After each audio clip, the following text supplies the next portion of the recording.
will be played once only. The test is in 4 sections. At the end of the test, you will be given 10 minutes to transfer your answers to an answer sheet. Now turn to Section 1. Section 1. You will hear a student phoning to inquire about a car for sale. First, you have some time to look at questions 1 to 7.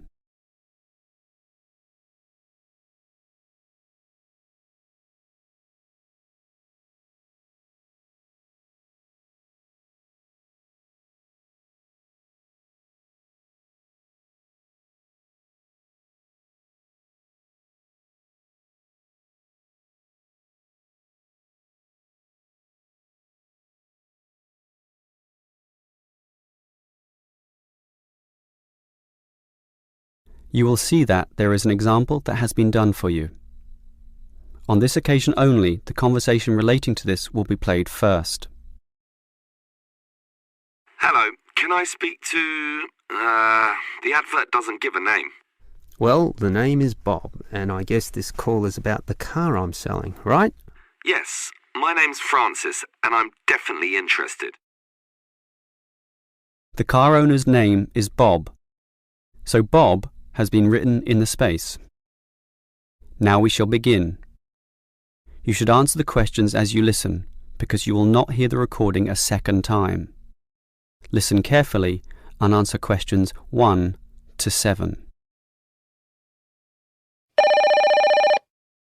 Hello, can I speak to... the advert doesn't give a name. Well, the name is Bob, and I guess this call is about the car I'm selling, right? Yes, my name's Francis, and I'm definitely interested. You'll like my car then. Clean, neat, nice. What sort is it? Oh, the original model was called an Echo. You know, like the echo a sound can make. But then they changed the name to Yaris just before I bought it. Yaris. I don't know why. I liked the old name, and it's the same car, but that's what it's called. So, what's the colour? The ad says it's cream-coloured. Like cream, then? Yeah, well, it's more of a yellow colour, actually. Not cream? No, I don't know why I said that. It's like a canary, and small like one, too. So, what about the power? How many cylinders does it have? 4 or 6? My brother has a 6-cylinder car and says it's very powerful. Well, this one's 4 only, but I find it fine for city driving. As long as you don't intend to drive this car interstate or across the country, it does the job fine. That's okay. I just want the car basically for commuting to work and maybe some weekend trips. Is it 2-door or 4-door? I suppose it's not 4-door. The car's too small for that, right? Right, just 2 doors, as you say. The front seat bends forward to allow entry into the rear. That's fine by me. This car is just for my girlfriend and I anyway. What about accessories? Radio, CD player, anything else? Does it have an air conditioner? Well, no, it doesn't, but I don't find that a problem. I just open the window. I mean, if you really want, you can pay to have an AC installed. Basically, the only additional feature this car has is a radio, but it's still a great deal. That depends on the price. You say you want $12,800, right? Yep, about that. Well, obviously you expect the price to be reduced to an even figure, right? Well, I don't know. $12,000. $12,500, maybe. If you can lower it a bit, I'll come and have a look, okay? Okay. Let's say $12,400, but I won't lower it any more than that. Certainly not to $12,000. Well, if I can get that better price, I may come over this afternoon. But what year is this car? How old is it? My brother's got a 12-year-old car and it's showing problems. Well, my car was brand new only 3 years ago, but it still looks like it's only been 1 year on the road. Okay, that sounds good. Before you hear the rest of the conversation, you have some time to look at questions 8 to 10.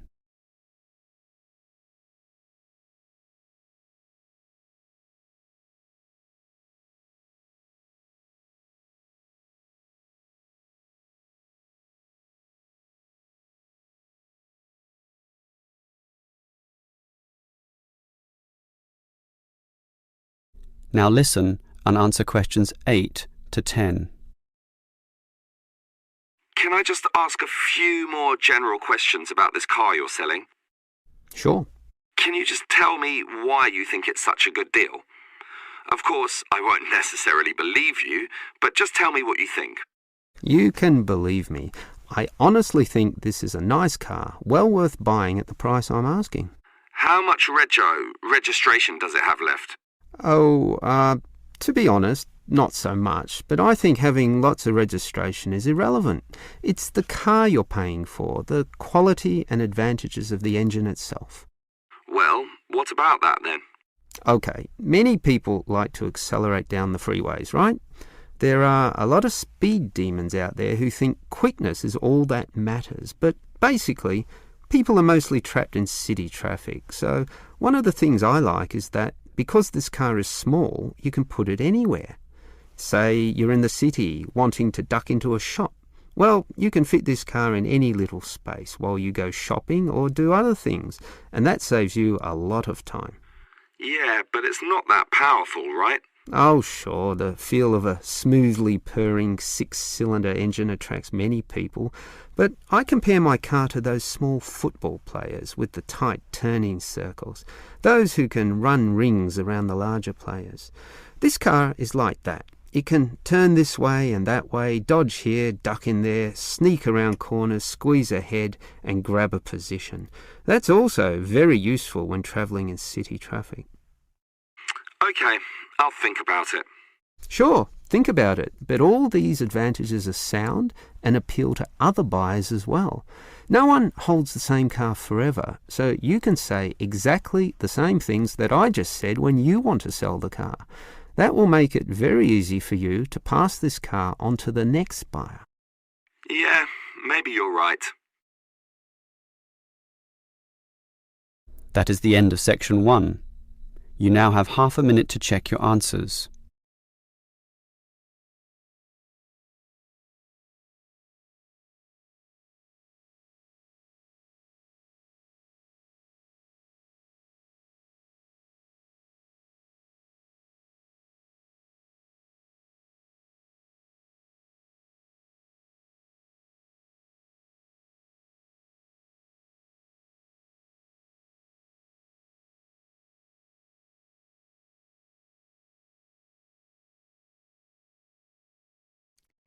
Listen to the conversation between Daniel, a Spanish student, and Kira from Greece.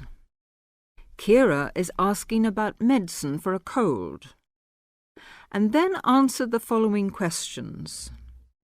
First, you have some time to read the questions.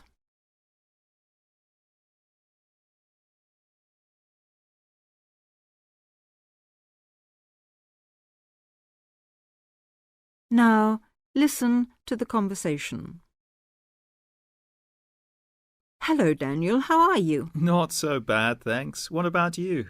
To tell the truth, I've got a terrible cold. Achoo! Oh, sorry to hear that. Poor you. Maybe it's the change in the weather, or maybe you've been working too hard lately. Well, it must be the weather. Achoo! Bless you. Have you taken any medicine? No, I haven't. Can you recommend anything? Now, let me see. I got some tablets a couple of months ago when I had a cold. Do you remember the name? Not exactly, but they were black and white capsules, sort of cylindrical shaped, and the label on the bottle had a name printed at the top in block letters, and I think the bottle was square. I'm not exactly sure. The name might have been something like Vigilan or Vegilan. How is it spelt? If I remember correctly, it's Vegilan. Vegilan. I'll just make a note of that. Thanks. Not at all, and I hope you feel better soon. Me too. By the way, Daniel, where's the nearest chemist? Oh, that's easy. From here you go directly south to the 2nd Main Street, and then you turn left. Continue straight along past the church, and at the next intersection turn right. It's on the left, the second shop after the bank, which is on the corner. You can't miss it. I think I know it. It's just opposite the shoe shop, and there's a greengrocer's between it and the bank. You got it. Mind how you go. Thanks. Well, I'm off now. Bye. Cheerio. See you soon.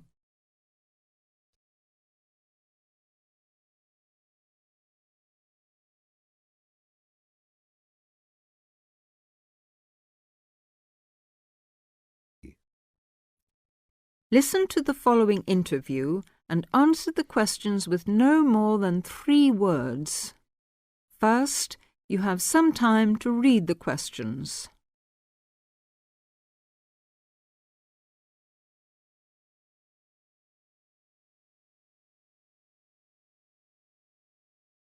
Now, listen to the interview. Good afternoon, Mr. Brown. Do sit down. Now, tell me, what made you apply for this job? Well, I've been wanting to improve my position for some time, and it seemed to me that the job you advertised would give me an opportunity to learn more about marketing and sales techniques in general. Where are you working at present, Mr. Brown? Well, actually, I haven't got a job at the moment. I had a job as chief clerk in the buying department of a retail store, Johnson & King. I expect you've heard of them. But to tell the truth, I didn't quite hit it off with the sales manager. Oh, why was that, Mr. Brown? Well, he was rather old-fashioned in his methods, and the sales policy of the firm seemed to me too slow. I'm a great believer in the personal approach to selling. I took a course in business management at the London Commercial College, and I'm afraid I found Johnson & King's methods very out of date. They first opened in 1880, you know, and I don't think they've changed their ideas since then. Really? In that case, you may be interested to know that our firm first started business in 1870, and we believe that the old slogan, "The customer is always right," still holds good today. I'm afraid our chairman, Samuel Jackson, great-great-grandson of the original founder of the firm, Josiah Jackson, does not approve of high-powered modern selling technique, and with some justification, as our export figures show. We base all our sales technique on Peterson's theory of salesmanship, published in 1900. I presume you've read it. Oh, well, actually, no. But I'll make a point of getting one from my local library without delay. Do that, Mr. Brown, and then come and see me again.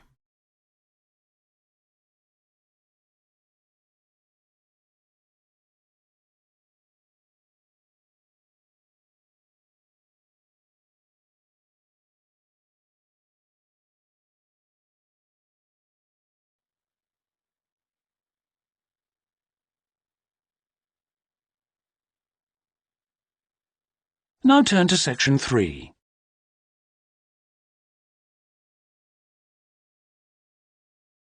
Section 3. You'll hear Melanie, a student, talking to one of her lecturers about her studies. First, you have some time to look at questions 21 to 27.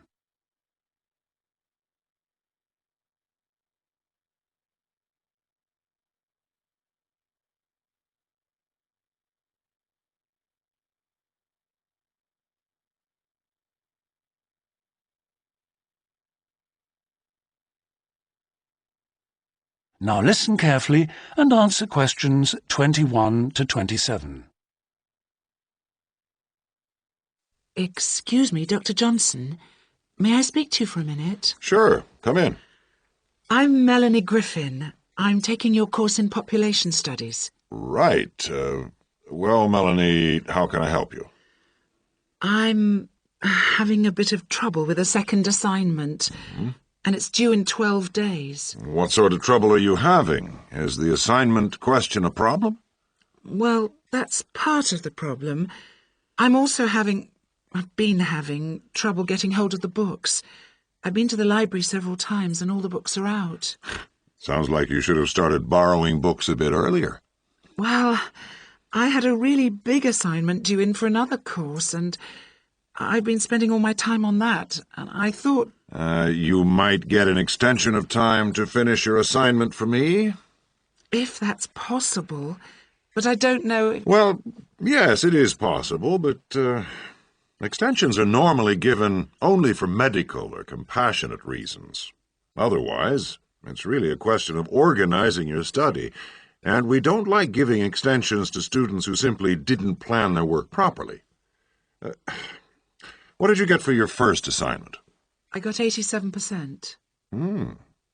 Yes, you did very well, indeed. So, obviously, you can produce good work. I don't think I'll need too much extra time, as long as I can get hold of some of the important references. Well, since you did so well in your first assignment, I'm prepared to give you an extra 2 weeks for this one. So that'll mean you'll need to submit it about a month from now. Oh, thank you. Now, what about the reading materials? Have you checked out the journal articles in the list? No, not yet. There were about 20 of them, and I wasn't sure which ones would be most useful or important. Well, they're all useful, but I don't expect anyone to read them all because a number of them deal with the same issues. Let me give you some suggestions. The article by Anderson and Hawker is really worth reading. Right, I'll read that one. You should also read the article by Jackson, but just look at the part on the research methodology, how they did it. Okay, Jackson. Got that. And if you have time, the one by Roberts says very relevant things, although it's not essential. So, okay, if it's useful, I'll try and read that one. Now, the one by Morris, I wouldn't bother with that at this stage if I were you. Okay, I won't bother with Morris. Oh, now, someone told me the article by Cooper is important. Well, yes, in a way. But just look at the last part, where he discusses the research results. And lastly, there's Forster. I can't think why I included that one. It's not bad, and could be of some help, but not that much. Before you hear the rest of the conversation, you have some time to look at questions 28 to 30.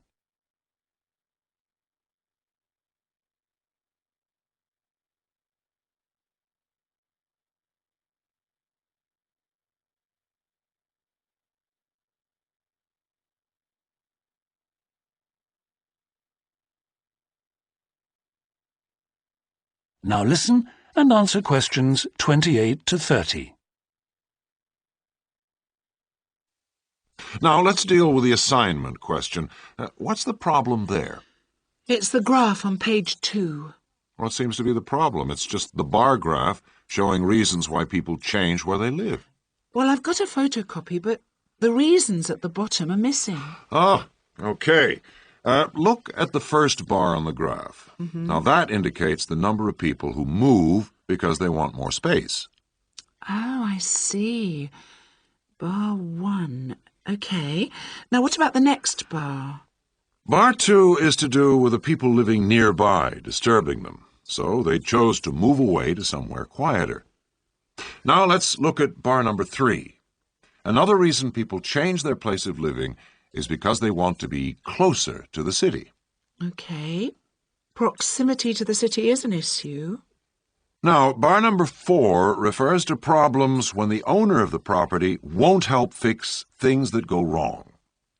In other words, the owner is not helpful, and so the tenants move out. Okay. Now, what about bar 5? Bar 5 is about those people who move because they need a bus or train to get them into the city or to go to work. Okay. And bar 6? Bar number 6 is interesting. That reason was given quite a lot. People moving because they wanted to be in a more attractive neighborhood. Oh, yes.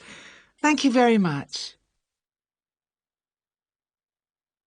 That is the end of section 3. You now have half a minute to check your answers.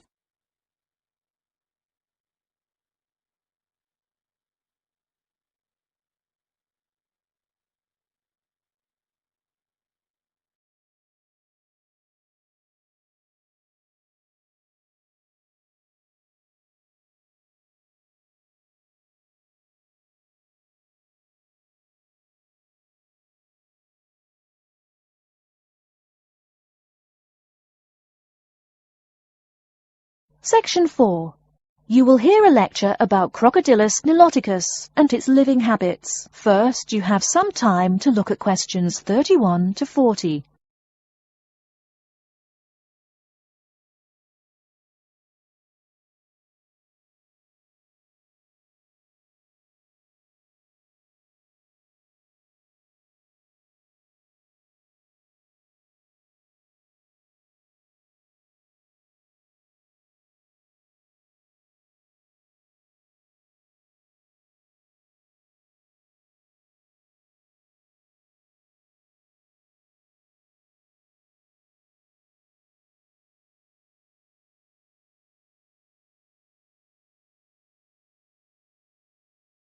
Now, listen carefully and answer questions 31 to 40.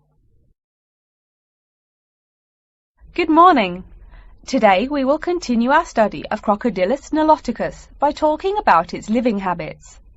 We've already discussed the evolutionary attributes that set it apart from its crocodile relatives. Does everyone remember that? Yes, it has an extremely narrow snout and 3 or 4 rows of protective scales on its back, as compared to 2 rows on other members of the Crocodilus genus. Let's take a look at how these carnivorous man-eaters live, where they live, and finally, whether they really deserve their vicious reputation. To start, I'd like to address a great question posed to me by a student during yesterday's office hours. We talked about the distribution of crocodiles in Africa and saw that they are highly concentrated in the south and west of the continent. This student noticed that on the map displaying the distribution of crocodiles across Africa, there were no crocodiles in the northern region, and found no mention in the literature of the existence of crocodiles in the north of Africa. Why might there be no crocodiles in North Africa? Let's save this question for later in the lecture. To find out more about the social habits of the African crocodile, one researcher named Tara Shine of the University of Ulster in Northern Ireland conducted a survey of the wetlands in Mauritania and received reports of 46 crocodiles living in one group, or float as we say when referring to crocodiles, though the usual number is a little less than half of that. In general, crocodiles are more highly concentrated in wet subtropical environments near bodies of water and rich vegetation. While South American crocodiles thrive in cool rainforests, the African crocodile is more equipped for heat. Though they can survive at the hot temperatures found in some deserts, they are not equipped to handle dry climates and thus cannot survive in places like the Sahara Desert of North Africa. As cold-blooded animals, crocodiles' core temperatures fluctuate from their average of 38 degrees Celsius as external conditions change. Thus, they need to avoid extreme temperatures. Others live an underwater life, keeping a body temperature close to that of the water. As their own unique method of regulating their body temperatures, some African crocodiles have made dens by digging holes in the ground to provide themselves with a cool, dark place to retreat from the hot African sun.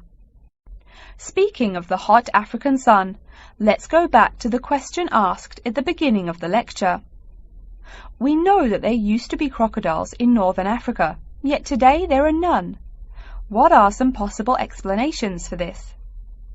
Some students have suggested that the African crocodile has evolved from a desert creature into a wetland creature, thus causing them to migrate south for more appropriate conditions.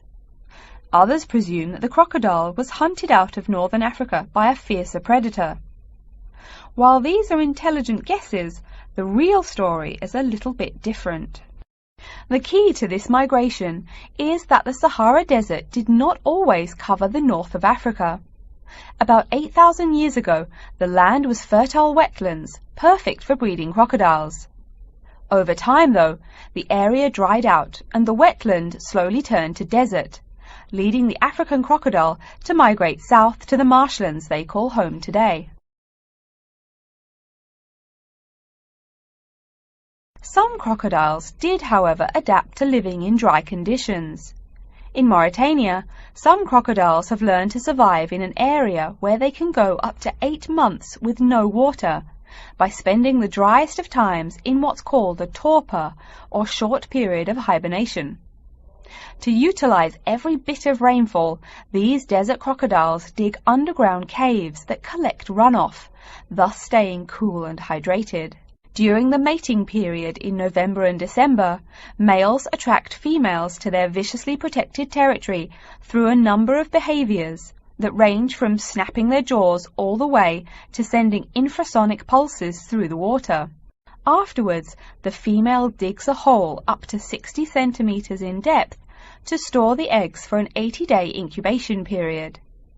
The female protects these eggs during the period, and sometimes even helps crack the eggs with her snout at the end. These teeth-gnashing carnivores are softer than we think. Although these vicious creatures have attacked humans on a few occasions, the residents are not afraid of them. In fact, they show a great deal of reverence towards these wondrous creatures. Some say that crocodiles bring water to their habitat, so if they leave, they will bring the water with them.